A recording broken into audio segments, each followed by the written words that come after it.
दिल्ली की सियासत गरमाई हुई है। बांग्लादेशियों को फर्जी दस्तावेज देने का मामला, अब इस मामले में दिल्ली पुलिस ने कार्रवाई की है। आम आदमी पार्टी के विधायक है महेंद्र गोयल को दिल्ली पुलिस ने नोटिस भेज दिया है।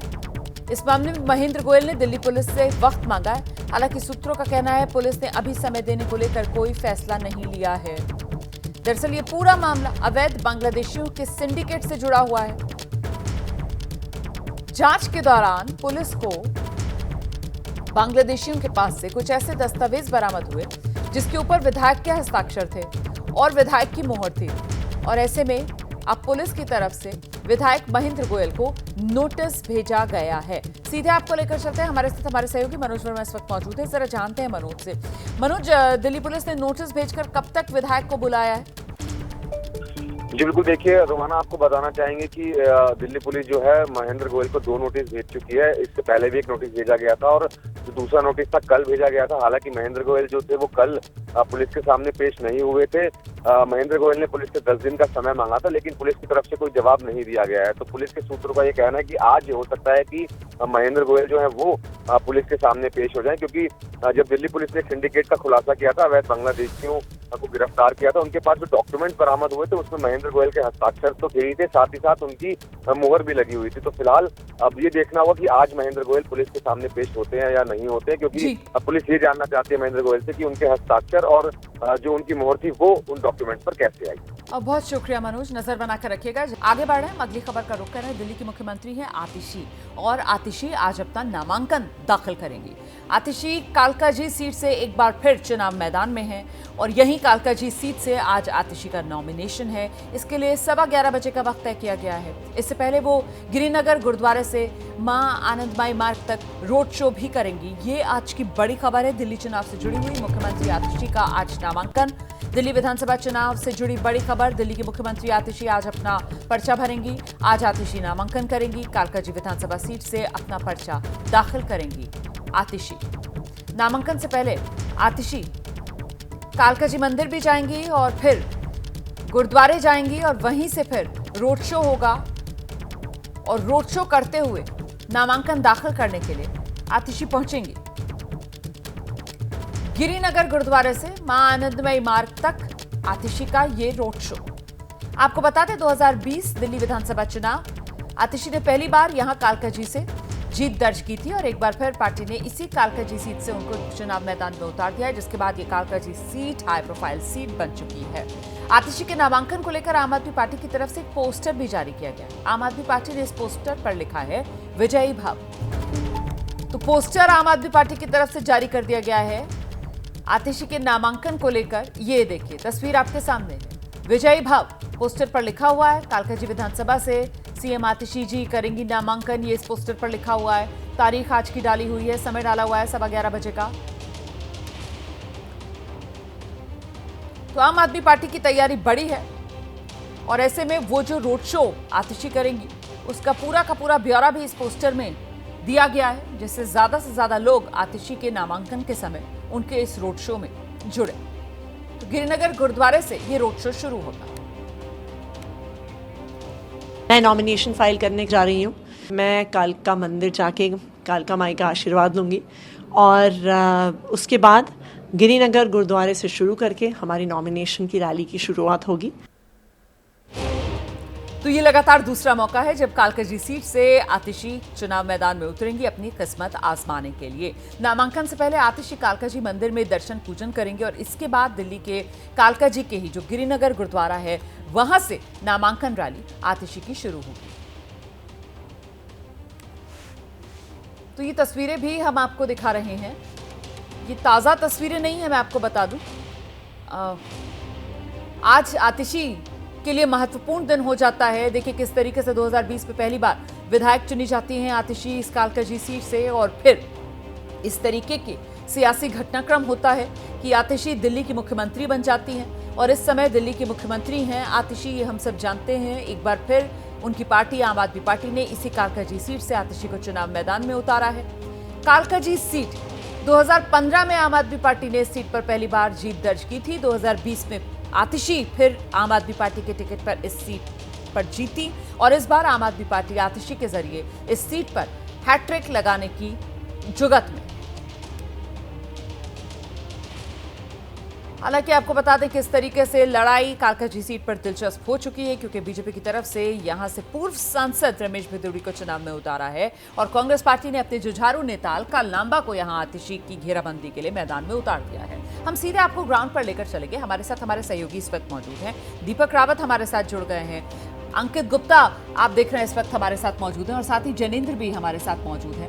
पहले आपको दीपक के पास लेकर चलते हैं और जरा दीपक से जानते हैं, मुख्यमंत्री आतिशी नामांकन का दिन क्या है, पार्टी की तैयारी। पोस्टर तो मैंने अभी दिखाया दर्शकों को जो पार्टी ने जारी किया है। दीपक। जी रोमाना, आम आदमी पार्टी के बड़े नेताओं में से अगर किसी का नॉमिनेशन सबसे पहले होने जा रहा है तो मुख्यमंत्री आतिशी का है और करीबन 1 से 1.5 किलोमीटर का ये लंबा रोड शो होगा जो मंदिर, गुरुद्वारा और झुग्गी बस्तियों से होते हुए डीसी ऑफिस तक पहुंचेगा। आतिशी के साथ मनीष सिसोदिया भी नजर आएंगे। अक्सर जब भी वो नॉमिनेशन फाइल करने जाती हैं तो मनीष सिसोदिया उनके साथ खड़े होते हैं, क्योंकि आतिशी ने इस पार्टी में अपनी शुरुआत मनीष सिसोदिया के साथ ही की थी। उनके अंडर में वो काम करती थी, इसलिए वो उनको अपने साथ लेकर चलती हैं। आज क्योंकि आतिशी का नॉमिनेशन है, इसके बाद लगातार कल भी आपको नॉमिनेशन नजर आएगा। कल सौरभ भारद्वाज करने जा रहे हैं, उसके अगले दिन मनीष सिसोदिया करेंगे और फिर अरविंद केजरीवाल की बारी है, क्योंकि 17 तारीख तक ही दिल्ली में नॉमिनेशन होना है। तो इसी हफ्ते में सारे बड़े नेता जो हैं वो अपना नॉमिनेशन फाइल कर देंगे। लेकिन आज आतिशी की बड़ी तैयारी इस बात को लेकर भी है क्योंकि उनके सामने अलका लांबा और रमेश भिदुड़ी जैसे चेहरों को खड़ा किया गया है। रमेश भिदुड़ी लगातार उन्हें जिस तरीके से चैलेंज कर रहे हैं कि आतिशी इस बार यहाँ जीत नहीं पाएंगी, तो आतिशी भी ये लगातार कह रही है कि उनके सामने एक ऐसे नेता को खड़ा कर दिया जो लगातार विवादित बयान देता रहा है, चाहे उनके खिलाफ हो चाहे प्रियंका गांधी के खिलाफ हो। तो आज आतिशी इस रोड शो के दौरान एक बड़ा मैसेज देने की कोशिश करेगी। तमाम गाड़ियां जो हैं वो तैयार कर दी गई हैं और 1.5 किलोमीटर लंबा ये रोड शो होने जा रहा है। रोमाना, नजर बनाकर रखिएगा। और इस बीच एक और बड़ी खबर आपको बता देते हैं कि मुख्यमंत्री आतिशी को क्राउड फंडिंग से सिर्फ एक ही दिन में कल 17 लाख रुपए का चंदा मिल चुका है। क्राउड फंडिंग के जरिए अपने चुनाव अभियान के लिए आतिशी पैसा जुटा रही हैं और ऐसे में क्राउड फंडिंग से एक दिन में 17 लाख रुपए आतिशी ने जुटा लिए हैं। कल इस क्राउड फंडिंग की शुरुआत आतिशी की तरफ से की गई थी। लक्ष्य जो है वो 40 लाख रुपए जुटाने का रखा गया है।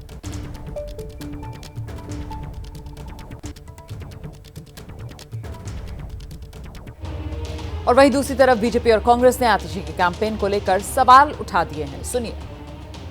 आतिशी मरलीना आज कह रही है ईमानदारी से चुनाव लड़ना है, तो लोगों से चंदा मांग रही है। अपनी कमाई मेहनत की अपने पैसे से ईमानदारी का चुनाव नहीं लड़ा जा सकता। आतिशी मरलीना मुख्यमंत्री हो ना, विधायक मैं भी रही हूँ, उसके बाद मेरे को पता लगा लाखों की तनख्वाहें हो चुकी है विधायकों की। मुख्यमंत्री की तनख्वाहें तो और भी उससे ज्यादा है। कहाँ खर्च किया उन पैसों को?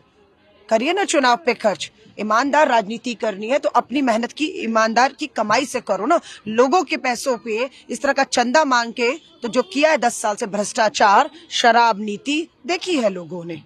सीएजी की रिपोर्ट बोल रही है 2000 करोड़ का घोटाला किया है, तो आतिशी खुद को सर्टिफिकेट देंगी या सीएजी सर्टिफिकेट देगा कि सरकार ईमानदारी से चली है कि नहीं?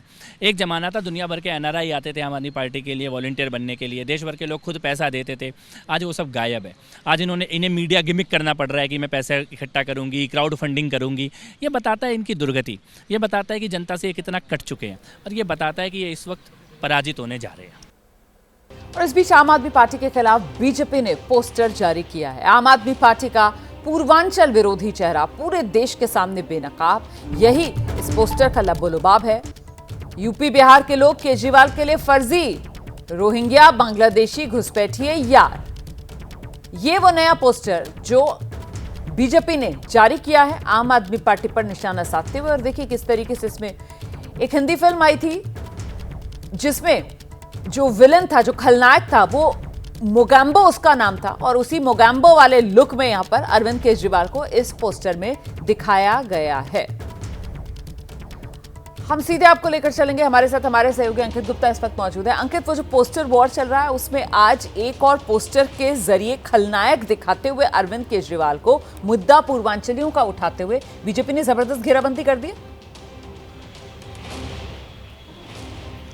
जी बिल्कुल, और देखिए एक ऐसा मुद्दा है जिसको बीजेपी जो छोड़ना नहीं जाएगी, क्योंकि दिल्ली में जो कई सीटें ऐसी हैं जहां पर पूर्वांचल और बिहार के लोगों का खासा प्रभाव है और बीजेपी को बखूबी पता है कि अगर इन सीटों पर जो है घेरेबंदी कर ली गई तो निश्चित तौर पर आम आदमी पार्टी की जो मुश्किलें बढ़ सकती हैं जब जो है चुनाव होगा। लेकिन रोमाना इसके साथ ही में एक महत्वपूर्ण मुद्दा क्या है, यहाँ पर जो है बीजेपी एक और मुद्दे पर घेराबंदी कर रही है और वो है कि अवैध जो बांग्लादेशी दिल्ली में रह रहे थे उनके वोटर और आधार कार्ड कौन बनवाने वाले हैं, ये जो बीजेपी प्रेस कॉन्फ्रेंस भी कर रही है और घेरेबंदी भी कर रही है इसी मुद्दे पर कि संगम विहार में जो मामला दर्ज हुआ था और पुलिस की जांच में शुरुआती तौर पर आया है कि आम आदमी पार्टी के 2 विधायक हैं जिन्होंने अवैध रूप से रह रहे बांग्लादेशियों के वोटर कार्ड और आधार कार्ड बनवाए हैं। ये पुलिस की शुरुआती जांच में मामला आया है और उसी मामले में आम आदमी पार्टी के विधायक महेंद्र गोयल को नोटिस भी जारी किया गया है। तो बीजेपी साफ तौर पर यह बता रही है कि देखिए जो अवैध बांग्लादेशी हैं उनके तो ये लोग वोटर आईडी कार्ड बनवा रहे हैं, उनके आधार बनवा रहे हैं, जबकि बिहार और यूपी के जो लोग यहां पर दिल्ली में रहते हैं उनके अगर वोटर कार्ड बनते हैं तो उसको ये फर्जी करार देते हैं। तो निश्चित तौर पर एक तरफ अवैध बांग्लादेशी का मुद्दा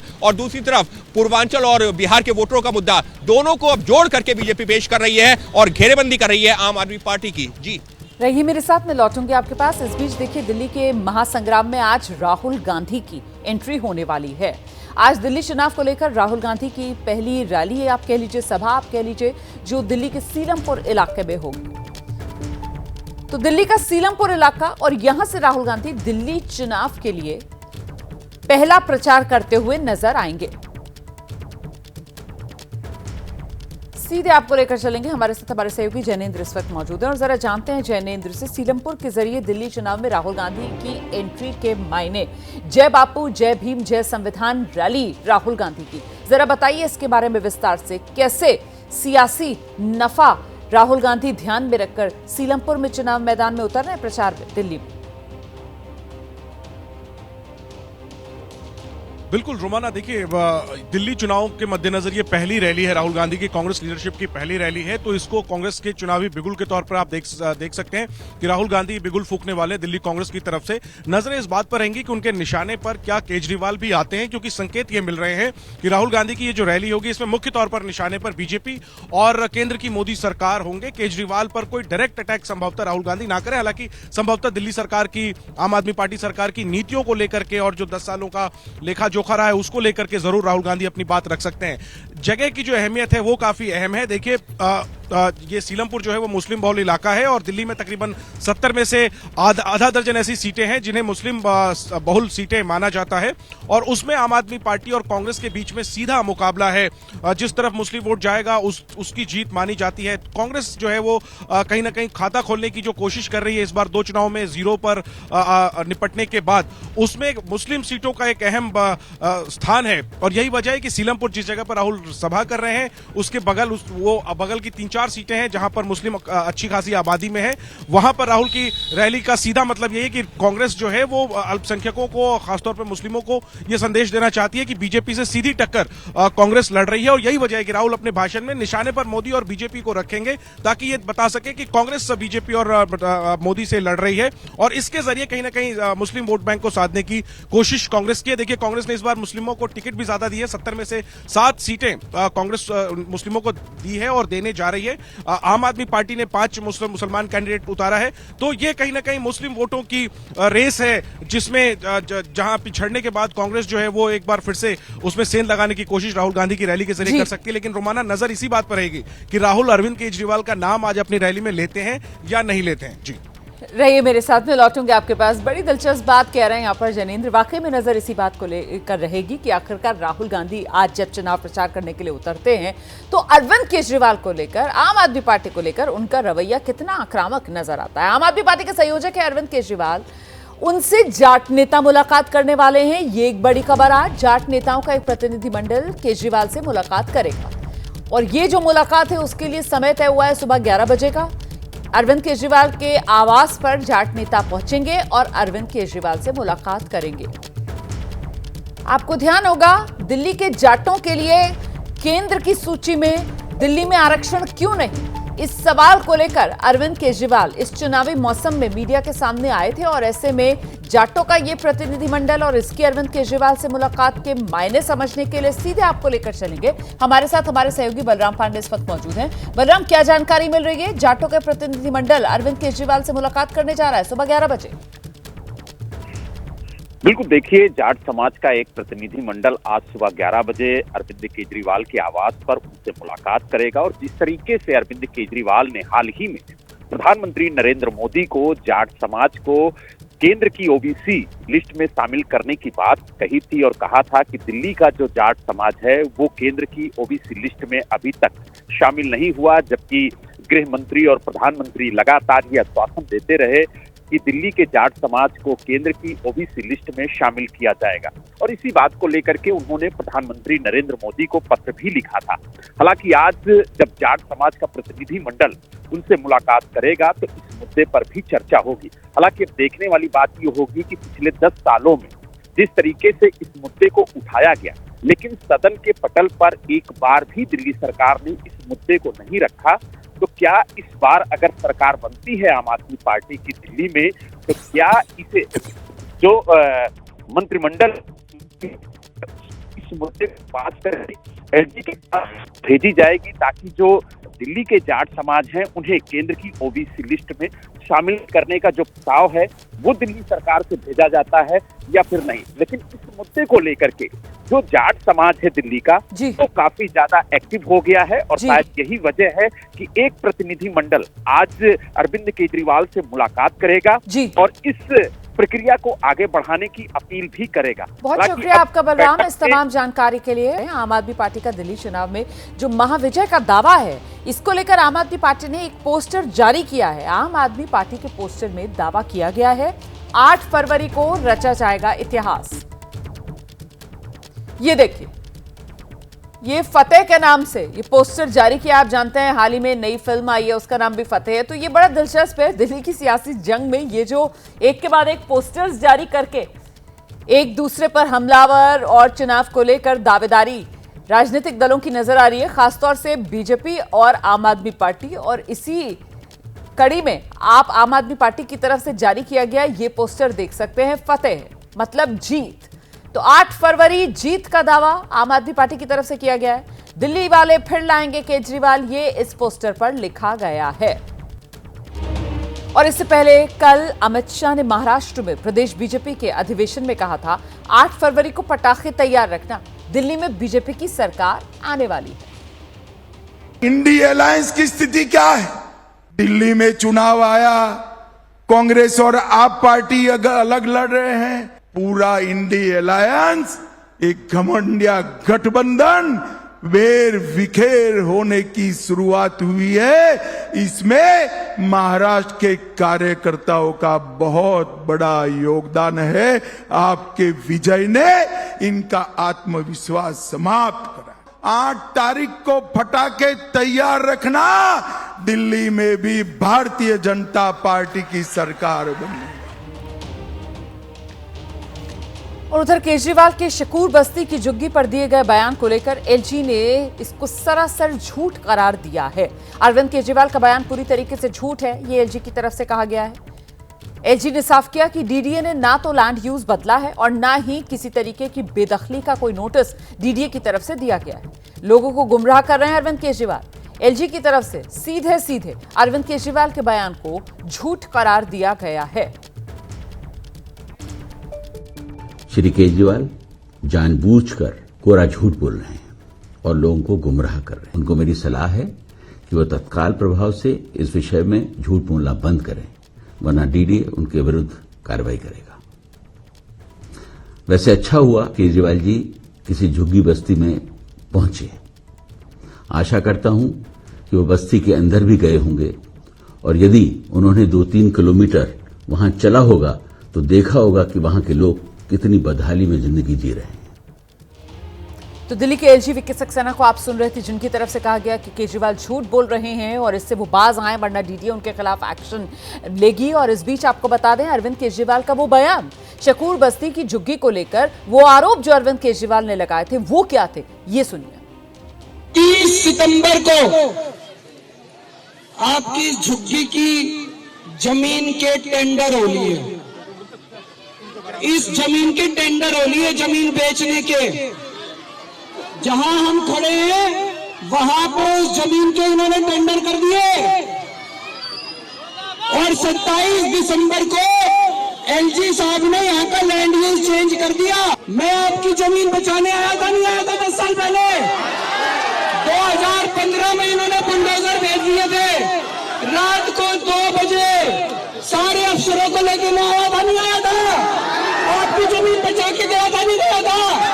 केजरीवाल जब तक जिंदा है आपको बेदखल नहीं होने देगा, आपकी झुग्गी को आइए आगे बढ़ते हैं। प्रधानमंत्री नरेंद्र मोदी आज जम्मू कश्मीर को विकास की बड़ी सौगात देने जा रहे हैं। प्रधानमंत्री नरेंद्र मोदी आज सोनमर्ग टनल का उद्घाटन करेंगे। ये टनल कश्मीर को नई रफ्तार देने के साथ ही पर्यटन को बढ़ावा देगी। आज जम्मू कश्मीर को ये बड़ी सौगात प्रधानमंत्री नरेंद्र मोदी दे देंगे। सोनमर्ग टनल का उद्घाटन प्रधानमंत्री नरेंद्र मोदी करेंगे। जेडमूर टनल, और इसके जरिए पर्यटन को बढ़ावा मिलेगा, कनेक्टिविटी बढ़ेगी, रफ्तार जम्मू कश्मीर को मिलेगी। मौसम की मार की वजह से वो जो कश्मीर का हिस्सा कट जाता था, अब उसके साथ 12 महीने संपर्क जो है वो बरकरार रहेगा। तो बेहद महत्वपूर्ण हो जाती है ये आज की सौगात, ये आज का टनल वाला तोहफा जो प्रधानमंत्री नरेंद्र मोदी जम्मू कश्मीर के लोगों को देने जा रहे हैं।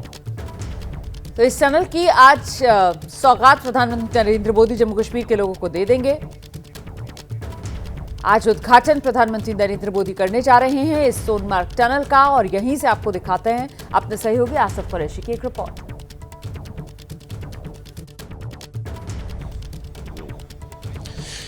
कश्मीर घाटी को आज एक नई सौगात मिलने वाली है। श्रीनगर और सोनमर्ग को जोड़ने वाली सोनमर्ग टनल का आज उद्घाटन हो रहा है। मेरे पीछे आप ये वो सुरंग देख रहे हैं जो 6.5 किलोमीटर लंबी सुरंग है, जो तकरीबन 4 साल के काम के बाद मुकम्मल हो चुकी है और आज प्रधानमंत्री नरेंद्र मोदी इसको देश को समर्पित करेंगे। इस टनल के बन जाने से श्रीनगर और सोनमर्ग के बीच में एक ऑल वेदर कनेक्टिविटी हो जाएगी, जिससे साल भर भारी बर्फ के बीच में भी यहां से गाड़ियां आ जा सकती हैं। मैं कैमरामैन से कहूंगा कि वो अपने बाईं ओर दिखाए कि जो इससे पहले जो सड़क थी वो इस पहाड़ी के बाएं साइड से आने जो बड़ी चोटियों के बीच में से होती हुई आ रही थी।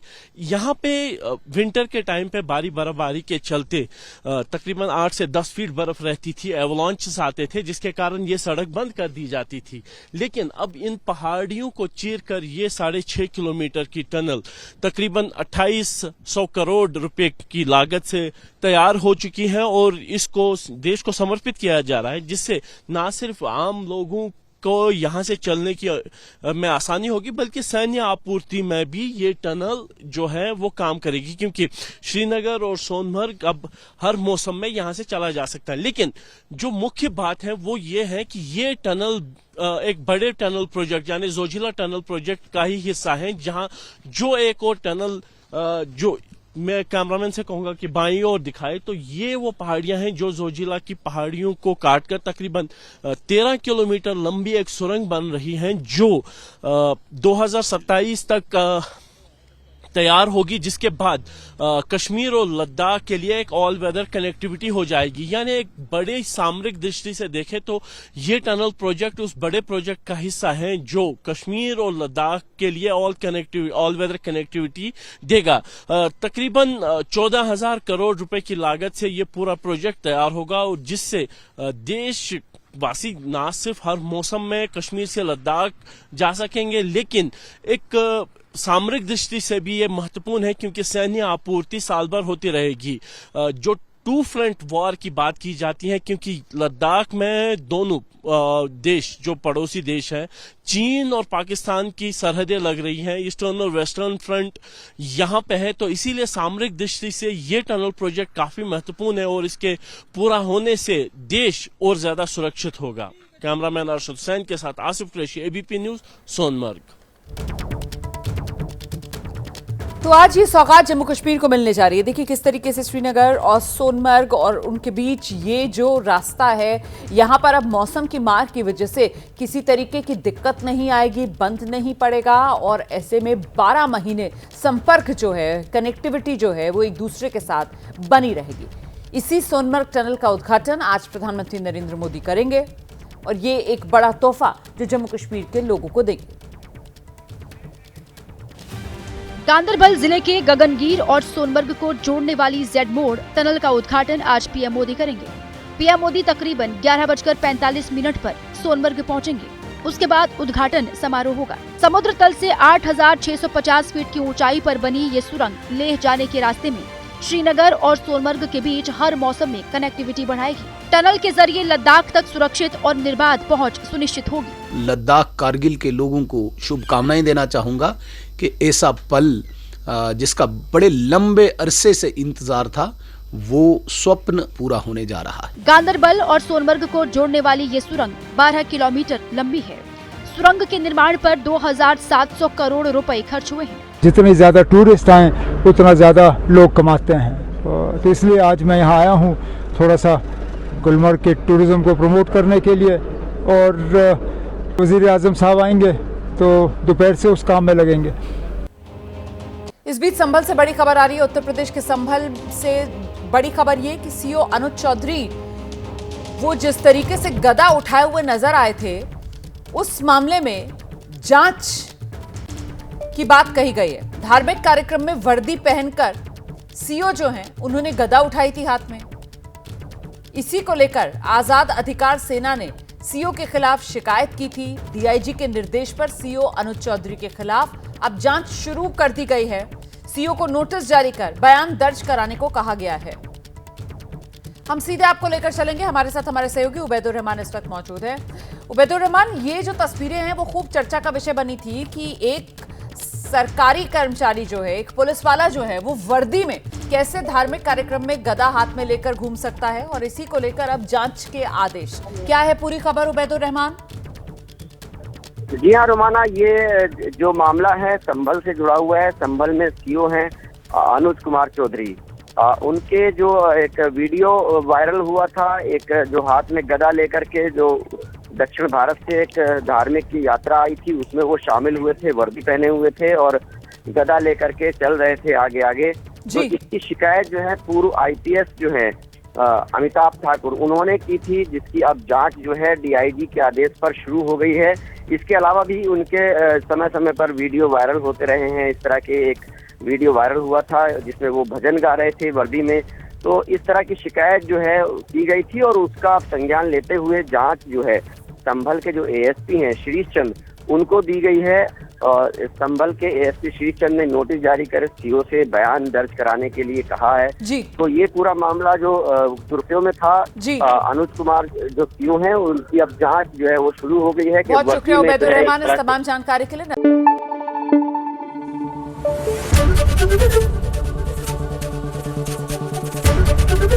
एबीपी न्यूज आपको रखे आगे।